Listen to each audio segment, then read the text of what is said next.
قال الله تبارك وتعالى في القرآن المجيد والفرقان الحميد فأعوذ بالله من الشيطان الرجيم بسم الله الرحمن الرحيم يا أيها الذين آمنوا اتقوا الله وكونوا مع الصادقين صدق الله المولانا العظيم وبلغنا رسوله النبي الأمين المتين المبين الشعير الكريم ونحن على ذلك لمن الشاهدين والشاكرين والحمد لله رب العالمين.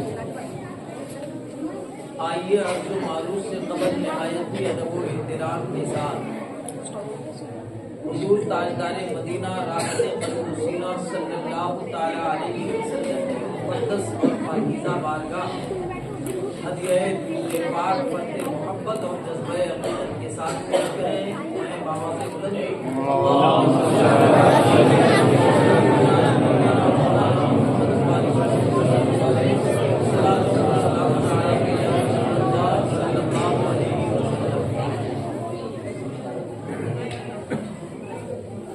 یہ مشنری چیز ہے، الیکٹرانک سامان ہے، اس کا کہیں پر بھی بھروسہ نہیں کیا جا سکتا ہے. ویسے یہ دنیا ہے، دنیا کی کسی چیز پر کوئی یقین کے ساتھ بھروسہ نہیں کر سکتا ہے. کب کہاں فیل کر جائے. یہاں تو اچھے اچھے رشتے فیل ہو جاتے ہیں. جو بے قابو ہو ان پر بھی وہ قابو نہیں ہوتا ہے. آپ بہت اچھا سن رہے ہیں، دیوانوں کے سامنے ایسے بھی یہ سب چیزیں کوئی اہمیت نہیں ہوتی. ابھی آپ نے سنا نا کہ دیوانے جو ہوتے ہیں وہ تلوار کی بنیاد پر میدان نہیں جیتتے بلکہ مصطفیٰ کے پیار کے بھروسے پر میدان جیتتے. کسی شاعر نے کہا ہے کہ جو بے قابو ہو ان پر بھی وہ قابو بھیج دیتا ہے. وطن کو کوئی خطرہ ہو تو ٹیپو بھیج دیتا ہے. نہ گھبراؤ اندھیروں سے اندھیری رات کے مالک، مسافر حوصلہ رکھے تو جھوٹ بھیج دیتا ہے. آپ بہت اچھا سن رہے ہیں اور سب سے بڑی بات یہ ہے کہ آج اس علاقے سے کوئی آواز نہیں آ رہی ہے. اللہ تعالیٰ ان بچے لوگوں کی عمر میں برکتیں عطا فرمائے اور اللہ تبارک و تعالیٰ اس کے علم میں برکت عطا فرمائے. یہ بچے ہم لوگوں کے لیے صدقہ جاریہ بن جائے. 4 مصرے سرکار خواجہ غریب نواز کی بارگاہ میں پڑھنا چاہتا ہوں. انسان ہم خواجہ غریب نواز کی تعریف کرتے ہیں تو ان کے کلیجے پھٹنے لگتے ہیں، جبکہ اللہ فرماتا ہے یا ایھا الذین آمنوا اتقوا اللہ، اے ایمان والو اللہ سے ڈرو اور رہنا ہے تو سچوں کے ساتھ رہو. ہم کہتے ہیں کہ اس سے سچا کون ہوگا؟ جس کے اپنے نہیں. گرو نانک تعریف کرتے تھک نہیں رہے. ڈاکٹر باٹن اس کی تعریف کر رہا ہے، یعنی کہ اپنے تو اپنے بیگانے. اور تعریف کرنے کی یہ تو کل کی بات ہے یار، ماضی کی بات ہے، پاسٹ کی بات ہے. آپ چلے جائیے اس وقت خواجہ غریب نواز کے آستانے پر اللہ نے آنکھ میں نور دیا ہے تو آپ اپنے ماتھے کی نگاہ سے دیکھیں گے کہ جتنا مسلمان نہیں آ رہا ہے اس سے زیادہ غیر مسلم آ رہا ہے. یہ اللہ والے ہیں، یہ اللہ والوں کا آستانہ ہے. انہوں نے ہمیشہ محبت کا پیغام دیا ہے، انسانیت کا پیغام دیا ہے. انہوں نے روتوں کو ہنسایا ہے، انہوں نے بچھڑوں کو ملایا ہے، انہوں نے بھوکوں کو کھلایا ہے، انہوں نے ننگوں کو کپڑا پہنایا ہے. جس کے ساتھ پر کوئی سایہ نہیں وہ سایہ بان بن کر کے زندگی گزارنے کا ان کے طلبے کا دھون نہیں پا سکتے ہو. یہ تو مقدر والے وہ ہیں کہ وہ جو لوگ ان کا ذکر کیا کرتے ہیں. ہم تو اس طرح سے کہتے ہیں کہ خدا کے فضل کا بادل برستے ہم نے دیکھا ہے، خدا کے فضل کا بادل برستے ہم نے دیکھا ہے. وہاں پر ہمیشہ چشمے رحمت ابلتے ہم نے دیکھا ہے. خدا کے فضل کا بادل برستے ہم نے دیکھا ہے، ہمیشہ چشمے رحمت ابلتے ہم نے دیکھا ہے. کسی ایک آرزو خواہش تمنا کی حقیقت کیا، درے خواجہ پہ تقدیریں بدلتے ہم نے دیکھا ہے.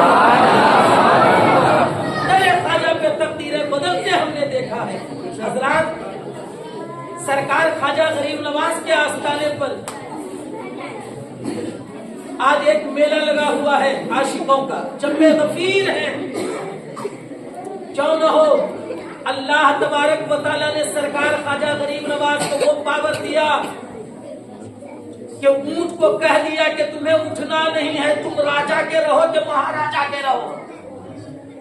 तुम राजा के ऊंट हो सकते हो, मगर अगर ख्वाजा ने कह दिया है बैठने के लिए तो तुम उठ नहीं सकते हो। जो आपकी है तो एक बात अर्ज करूं, एक मरतबा मोहब्बत से कहिए सुभान अल्लाह। हमने पूछा कि ऊंट आखिर तुम्हारा मालिक तो पृथ्वी जैसा राजा है, मगर तू ख्वाजा की क्यों मांग रहा है? तो ऊंट की जानिब से जवाब मिलेगा, वो दुनिया का राजा है और इसे मदीने वाले सरकार ने बना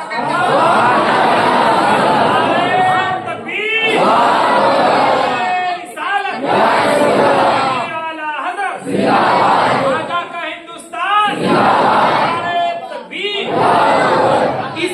इसकी जुबान से जो बात निकल रही है, इसकी जुबान में ताकत मदीने वाले सरकार की है, मदीने वाले सरकार का फैसला। तो हम इनकी ना माने तो क्या उनकी माने? अरे कम से कम ऊंट को तो कान था, आना सागर के पास कौन सा कान था? पानी पर पहरा लगा दिया गया ताकि यहां से चले जाएं। ख्वाजा गरीब नवाज ने कहा कि तुम पानी के इर्द गिर्द पहरा लगा सकते हो सिपाही से, पानी पर तुम्हारा कब्जा नहीं हो सकता है। कहा कि जाओ, सिपाही जहां जहां पहरा लगा रहे हैं वहां खाली कासा दिखा देना और तुम्हारे पास जितनी ताकत है बस उतनी ताकत से कह देना ना सागर के पानी तुझे ख्वाजा बुला रहे हैं। पहरा लगा रहा, मगर अना सागर का सारा पानी उठ करके ख्वाजा के कासा में सिमट करके आ गया। अब बहुत अजूबा नहीं है। लोग कहते हैं कि हिंदुस्तान में 7वां अजूबा ताजमहल है, लेकिन मालूम है जिस वक्त अंग्रेज का यहाँ शासन चल रहा था, जब अंग्रेज इंग्लैंड से घूमने के लिए आए था हिंदुस्तान में, उन्होंने चार मीनार भी देखा, लाल किला भी देखा, कुतुब मीनार भी देखा, ताजमहल भी देखा। बड़ी अच्छी इमारतें हैं, लेकिन जब पूरे हिंदुस्तान की सैर किया तो बबांगे दोहल वो कहने पर ये मजबूर हो गया कि हिंदुस्तान में सबसे बड़ा अजूबा जो मैंने देखा वो अजमेर की धरती पर दरबार ख्वाजा को मैंने देखा। उन्होंने पूछा कि कैसे? तो उसने कहा ऐसे कि हमने तो देखा है कि चलता फिरता इंसान कुर्सी पर बैठ करके लोगों पर हुकूमत चलाता है, मगर कई सौ साल पहले ख्वाजा गरीब नवाज विशाल कर गए हैं, मगर पूरे हिंदुस्तान के लोगों के दिल पर आज भी उन्हीं की हुकूमत और शिक्षा चल रहा है।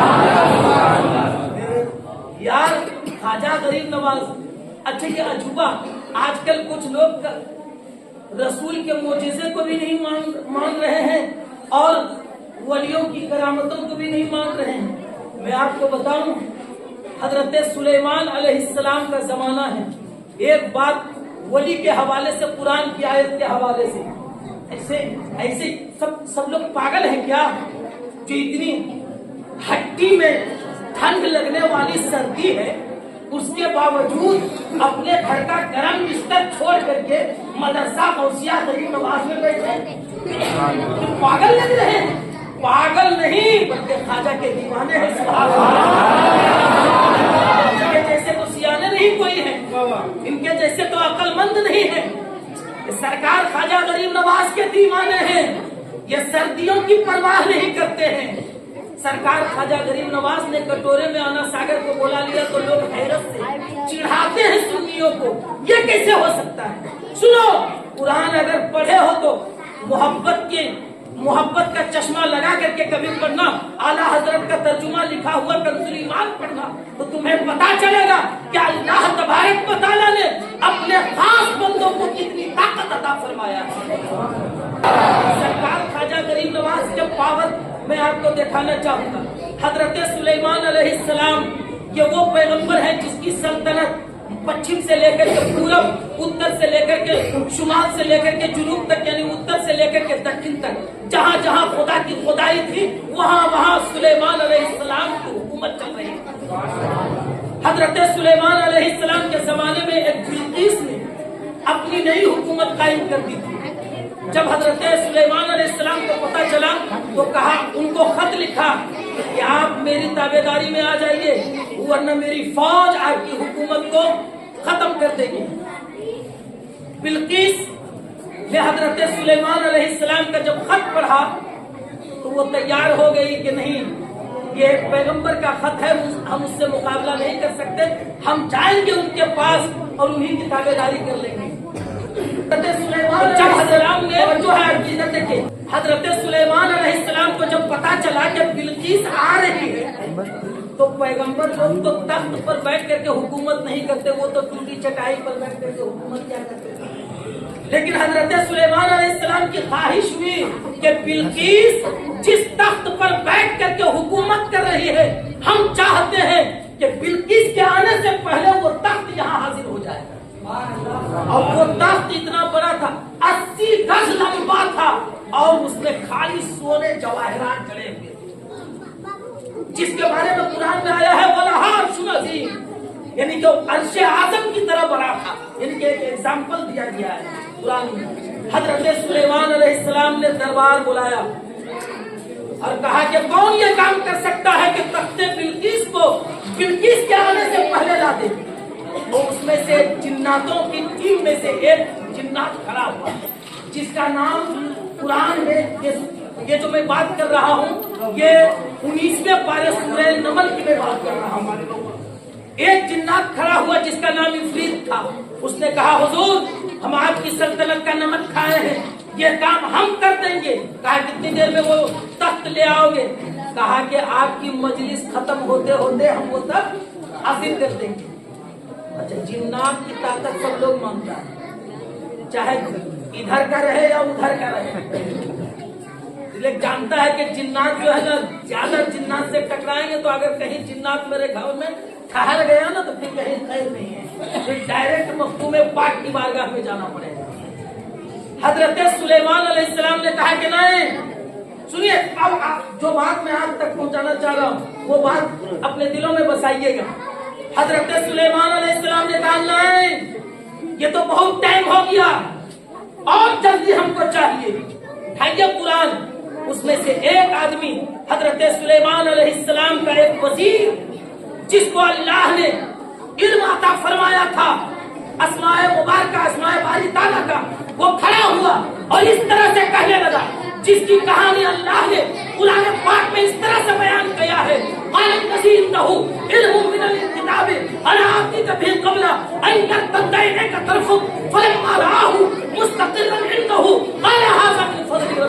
वो खड़ा हुआ और हजरत सुलेमान अलैहिस्सलाम की बारगाह में अर्ज किया, ऐ मेरे पैगंबर, मैं उससे पहले ये काम कर सकता हूँ। कहा कि कितनी देर में? कहा, हुजूर बस आप पलक झपकिए और अल्लाह के करम से और आपकी दुआ से तख्ते बिल्कीस हासिल कर दूंगा। सुभान अल्लाह। मतलब क्या समझे? ये कुरान की आयत मैंने पढ़ा कि जहाँ जिन्नात का पावर दम तोड़ देता है, वहां से अल्लाह के वली का पावर का सिलसिला शुरू हुआ। अल्लाह के वलियों का पावर वहां से चालू होता है। जो काम जिन्नात नहीं कर सका वो कौन कर रहा है? अल्लाह का वली, अल्लाह का वली कर रहा है। सुलेमान अलैहिस्सलाम का नौकर कर रहा है, वजीर कर रहा है, जिसका नाम आसिफ बिन बरखिया है। अब आपको यहाँ पर ठहर करके एक बात और पूछ लूं, बताइए कि सारे नबियों का सरदार कौन है? आप कहेंगे कि मदीने वाले आका। मदीने वाले आका सारे नबियों के सरदार। सबसे अच्छी उम्मत अल्लाह ने किसको बनाया है? हुजूर की उम्मत को। कुंतुम खैरा उम्मत, जब सुलेमान अलैहिस्सलाम के जमाने के वली का ये पावर है कि पलक झपकते उतना भारी भरकम तख्ते बिल्किस को कई सौ मील दूर से ला सकते हैं, तो क्या हरिपुर के दीवाने की आवाज मजमेर में रहने वाले सरकार खाजा नहीं दे सकते? इसीलिए तो हम कहते हैं निगाहे वली में वो तासीर देखी बदलती हजारों की तकदीर। हमारा तो यकीन है कि जब उस वली का ये पावर है तो इस वली का पावर क्या होगा। और फिर ये आए नहीं है मदीने वाले ने इसे भेजा है, तो भेजा होगा मदीने वाले ने कुछ देखा होगा तब न भेजा होगा।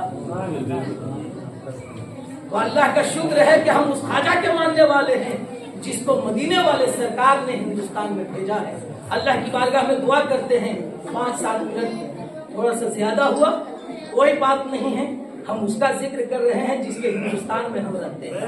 सुभान अल्लाह। अल्लाह की बारगाह में दुआ करते हैं कि रब तबारक व तआला हम लोगों को ताउम्र, हम लोगों को भी और हमारी आने वाली नस्लों को भी अल्लाह तबारक व तआला अल्लाह की बारगाह में पेशानी झुकाने वाला बना करके रखिए।